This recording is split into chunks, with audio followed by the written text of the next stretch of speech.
2 meter tumpukan uang. Pecahan 100.000. Di dalam gedung Kejaksaan Agung. Dan di tengahnya, Presiden Republik Indonesia, Prabowo Subianto, berdiri menyaksikan langsung simbol paling nyata dari harga korupsi, 13 triliun rupiah. Senin pagi, 20 Oktober 2025, bukan sekadar jadwal seremoni biasa. Di lobi Kejagung, uang 2,4 triliun rupiah ditumpuk seperti monumen. Sebagian kecil dari total 13,25 triliun rupiah hasil rampasan negara dari kasus ekspor crude palm oil atau CPO. Jaksa Agung ST Burhanuddin, dengan nada setengah bangga setengah getir, bilang, kalau 13 triliun ditumpuk semua, mungkin gedung ini nggak cukup.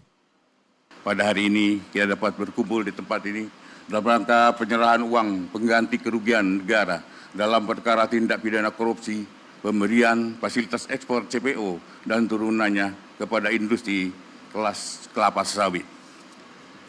Kami akan serahkan sebesar 13.255 karena yang 4,4-nya adalah diminta kepada Musimas dan Permata Hijau. Mereka meminta penundaan dan kami karena situasinya perekonomian kami bisa menunda, tapi dengan satu kewajiban bahwa mereka harus menyerahkan pada kami ya kelapa sawit. Jadi kebun sawitnya, perusahaannya adalah menjadi tanggungan kami untuk yang 4,4 triliunnya. Kemudian para terdakwa Wilmar Group dengan total 11,88 triliun, kemudian Permata Hijau Group 1,86 miliar dan Musimas 1,8 triliun. Bahwa terdapat selisih pembayaran itu adalah yang 4,4 akan dilakukan pembayaran dengan penundaan dan mungkin cicilan-cicilan, tetapi kami juga akan meminta pada mereka untuk tetap ada tepat waktunya. Kami tidak mau ini berpanjangan sehingga kerugian-kerugian itu tidak segera kami kembalikan. Siapa pelakunya? 3 raksasa sawit PT Wilmar Group, PT Musimas, dan PT Nagamas Palm Oil Lestari, anak perusahaan Permata Hijau Group. Apa yang mereka lakukan? Melanggar aturan ekspor CPO, memanipulasi izin demi keuntungan pribadi, dan menabrak regulasi yang ada. Kapan semua ini terjadi? Kasusnya sudah bergulir sejak 2022, tapi baru hari ini negara benar-benar melihat hasil sitaan itu secara harfiah. Di mana Gedung Kejaksaan Agung, Jakarta, jadi panggung pameran terbesar uang korupsi dalam sejarah Republik. Mengapa Presiden Prabowo hadir?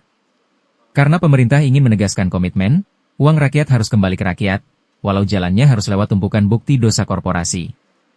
Dan bagaimana prosesnya? Setelah laporan Jaksa Agung selesai, prosesi penyerahan uang pun digelar. Papan bertuliskan 13,2 triliun rupiah diserahkan ke Menteri Keuangan Purbaya Yudi Sadewa, disaksikan langsung Prabowo yang tampak bertepuk tangan. Ironisnya, yang dikembalikan hari ini bukan cuma uang, tapi juga citra, bahwa negara masih bisa tegas pada konglomerat besar. Bapak dan Ibu, selanjutnya marilah kita saksikan bersama prosesi penyerahan berita acara dan uang pengganti kerugian negara. Untuk itu, kami mengundang Jaksa Agung dan Menteri Keuangan untuk mengambil tempat.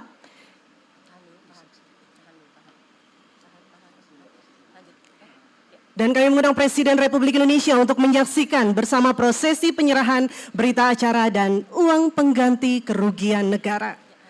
Baik, diserahkan berita acara dari Jaksa Agung kepada Menteri Keuangan.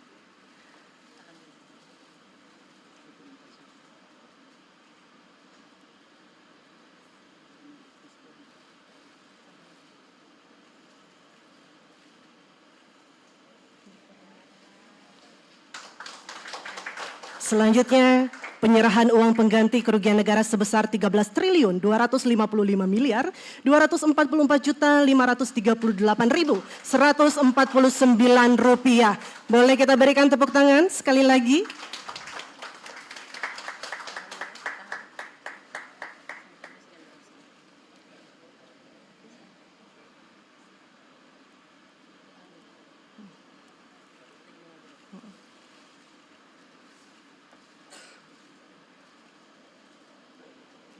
Saya ucapkan terima kasih dan penghargaan kepada semua jajaran, terutama Kejaksaan Agung yang telah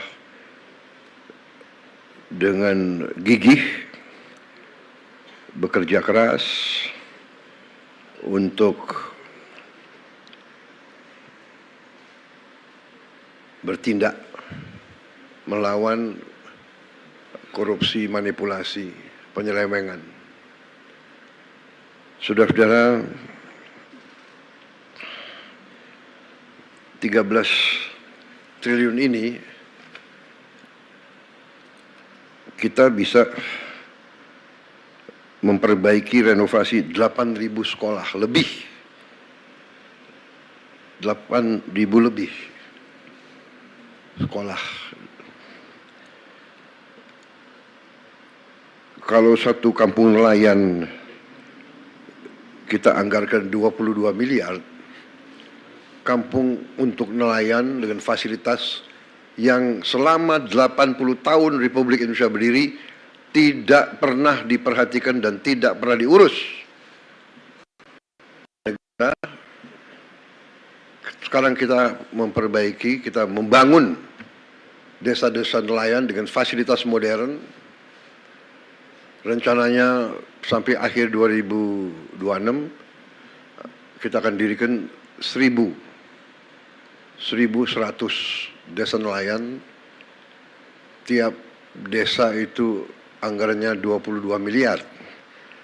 Jadi 13 triliun ini berarti kita bisa membangun 600 kampung nelayan. Satu kampung nelayan itu kepala keluarganya 2.000. Jadi kalau dengan istri dan anak 3 itu 5.000 per desa. Kalau kali 1.000 itu 5 juta. 5 juta orang Indonesia bisa hidup layak. Itu kalau 1.000, kalau 600 berarti 5 juta rakyat Indonesia. Ini saya ibaratkan arti daripada uang yang nyaris hilang. Dan ini baru satu sektor, kelapa sawit, dan satu bentuk penyimpangan, yaitu tidak diutamakan atau tidak dipatuhi kewajiban untuk menyediakan kebutuhan bangsa dan negara, padahal ini adalah bumi dan air milik bangsa Indonesia. Hasilnya diambil, dikeruk, dibawa ke luar negeri. Rakyat dibiarkan kesulitan minyak goreng untuk berminggu-minggu. Ini sebetulnya menurut saya ya sangat kejam, sangat tidak manusiawi. Apakah ini benar-benar murni keserakahan atau ini bisa digolongkan subversi ekonomi sebenarnya? Tapi publik bertanya, mengapa semua ini baru sekarang dipamerkan? Apakah uangnya benar-benar akan mengalir ke rakyat, atau berhenti di papan simbolik yang hanya jadi bahan foto? 13 triliun rupiah uang korupsi sawit, kini kembali ke kas negara. Tapi kalau sistem yang sama dibiarkan tumbuh lagi, cepat atau lambat, kita akan kembali menyaksikan hal serupa. Bukan hanya uang yang menumpuk di meja jaksa, tapi juga dosa kolektif yang terus diulang atas nama pembangunan. Karena di negeri ini, uang hasil korupsi bisa disita. Tapi nafsu untuk mengulangnya, belum tentu bisa dihentikan.